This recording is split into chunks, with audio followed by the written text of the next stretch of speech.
दोस्तों इजराइल फिलिस्तीन की लड़ाई अब एक नए एंगल पर आ गए है।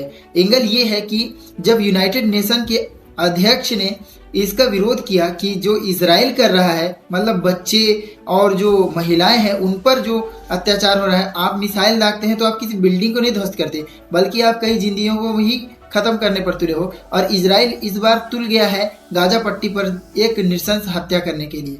तब यूएन ने जब कहा कि इजराइल में जो हुआ था उसका रीजन खुद इजराइल है, इसी ने ही उकसाया ताकि पैलेस्टीन के लोग उस पर हमला कर सकें। इजराइल बहुत छोटा सा देश था 1948 में जब इजराइल बना था, लेकिन इसने लड़ाई कर करके कब्जा किया उन जगहों को।